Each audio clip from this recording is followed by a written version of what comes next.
ভারত তো বসেই আছে চারদিকে তাদের মতো করে রণসজ্জা করে। যদি নেভেল ব্লকেট দিয়ে বসে, আমরা কিন্তু যেই বাহাদুরিটা করি যে সমুদ্র পথের অধীশ্বর আমরা, সেই বাহাদুরি কিন্তু ধুলো উড়ে যাবে।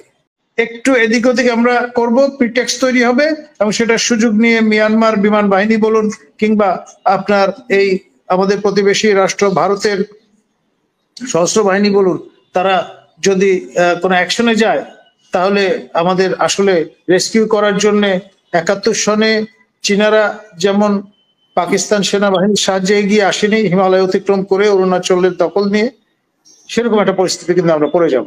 যেহেতু আমরা ফরমার মাশরাকে পাকিস্তান ওই লিগেসি এখনো বহন করে চলেছি, ফলে আমাদেরও সেই আঁচ কিন্তু এসে পড়বে। 1200 মাইল দূরে এই আপনার তৃপ্তি নিয়ে যদি আমরা ঢেকুর তুলি, তাহলে এর চেয়ে বড় আহাম্মকি আর কিছু হবে বলে আমি মনে করি না। আমরা আসলে খুব বেকায়দায় আছি, এটা কেউ স্বীকার করতে চাইবে না দেশের অভ্যন্তরে নানান কারণে, কিন্তু সাফ সাফ বলে দেয়া ভালো, আমাদের দুই ফ্রন্টের দিকেই নজর দিতে হবে। একটা মিয়ানমার ফ্রন্ট, যেটা এখন আরাকান আর্মির দখলে। আরেকটি হচ্ছে, জি আপনাকে পরিষ্কার শুনতে পাচ্ছি। জি শুনতে পাচ্ছি, আপনি স্টপ হয়েছিলেন অনেকক্ষণ। জি, তো যেটা বলছিলাম, একটা হচ্ছে আরাকান ফ্রন্ট, আরেকটি হচ্ছে সমগ্র ভারতীয় ফ্রন্ট। ভারত কিন্তু দীর্ঘদিন ধরে মাস তিনেক ধরে রণসজ্জায় সজ্জিত হয়ে বসে আছে কিন্তু, এবং আপনার এই যে শিলখালিতে আমরা যে সাপ্লাই বেস তৈরির প্রক্রিয়া শুরু করেছি, আমাদের অ্যান্টনিও গুতারেস মহোদয় ভারত মানে জাতিসংঘের সেক্রেটারি জেনারেলের অনুরোধে যে হিউম্যান আমরা যে করিডোর, সাপোর্ট করিডোর তৈরির যে প্রক্রিয়া শুরু করেছি, এটার সূত্র ধরেই আমরা কিন্তু এক ধরনের অঘোষিত যুদ্ধে জড়িয়ে যাবো। ওটা মাসখানেকের মধ্যেই আপনার দেখা যাবে যে আনুষ্ঠানিক অবয়ব আমাদের সামনে হাজির হয়েছে।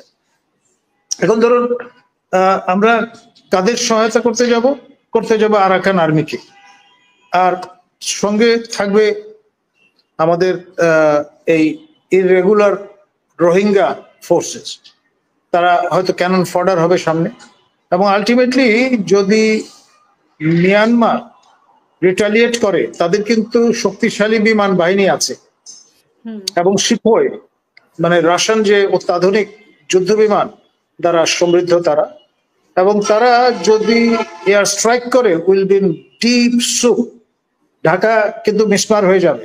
এটা যেন আমাদের মাথায় থাকে। এক, দ্বিতীয়ত ভারত তো বসেই আছে চারদিকে তাদের মতো করে রণসজ্জা করে।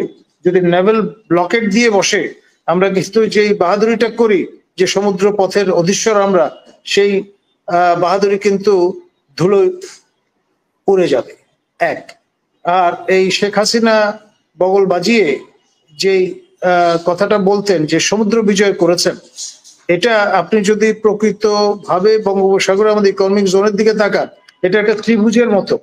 বেইসটা আমাদের তটরেখা, আর দুই ভারত এবং মিয়ানমারের সীমানা যেখানে গিয়ে মিলিত হয়েছে, সেখানে গেলে শেষ, অর্থাৎ বিয়ন্ড দ্যাট এটা কিন্তু আমাদের নয়, এবং সেখানে যেতে হলে ভারতের অনুমতি নিয়ে মুভ করতে হবে। অর্থাৎ আপনি যদিও সমুদ্র তট রেখা সম্পন্ন একটি দেশ, কিন্তু আলটিমেটলি ভারত নিয়ন্ত্রিত জলরাশি আপনাকে ফেস করতে হবে। নিচে আন্দামান নিকোবর দ্বীপপুঞ্জ আছে, এবং তারা যদি নেভেল ব্লকেডের আয়োজন করে বসে, তখন মাথা চাপড়াতে হবে, কিন্তু বাহাদুরি করার আর সুযোগ থাকবে না। সেই জন্য আমার মনে হয় খুব এমন একটা পরিস্থিতিতে আমরা আছি এখন, it's like walking on a tight rope, সার্কাসের দড়ির উপর দিয়ে হেঁটে যাওয়ার মতো একটা পরিস্থিতি। একটু এদিক ওদিক আমরা করব, প্রিটেক্স তৈরি হবে, এবং সেটার সুযোগ নিয়ে মিয়ানমার বিমান বাহিনী বলুন কিংবা আপনার এই আমাদের প্রতিবেশী রাষ্ট্র ভারতের সশস্ত্র বাহিনী বলুন, তারা যদি কোনো অ্যাকশনে যায়, তাহলে আমাদের আসলে রেস্কিউ করার জন্য 71 সনে চীনারা যেমন পাকিস্তান সেনাবাহিনীর সাহায্যে এগিয়ে আসেনি হিমালয় অতিক্রম করে অরুণাচলের দখল নিয়ে, সেরকম একটা পরিস্থিতি কিন্তু আমরা পড়ে যাব।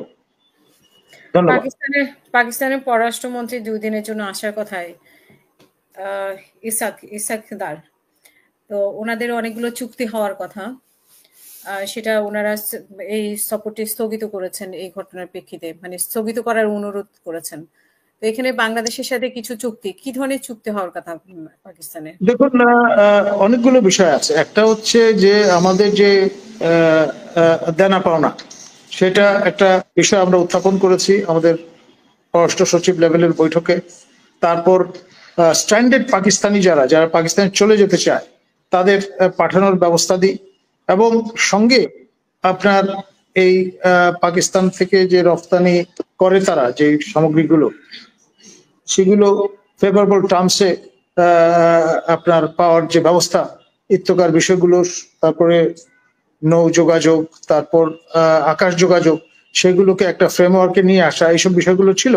এখন ন্যাচারালি যদি পাকিস্তান এবং ভারত জঙ্গে লিপ্ত হয়, তাহলে লিমিটেড ফর্মে হলেও হয়তো হবে সেটা। সার্জিক্যাল স্ট্রাইক ভারত যাবেই, করবেই, তো পরিষ্কার বলে দিয়েছে। এবং ন্যাচারালি টিট ফর ট্যাট পাকিস্তানও কিন্তু বসে থাকবে না। তো ফলে সেটা অ্যাক্সেলারেট করলে আপনার বাংলাদেশেও কিন্তু, যেহেতু আমরা ফরমার মাশরাকে পাকিস্তান, ওই লিগেসি এখনো বহন করে চলেছি, ফলে আমাদেরও সেই আঁচ কিন্তু এসে পড়বে। 1200 মাইল দূরে এই আপনার তৃপ্তি নিয়ে যদি আমরা ঢেকুর তুলি, তাহলে এর চেয়ে বড় আহাম্মকি আর কিছু হবে বলে আমি মনে করি না। ধন্যবাদ।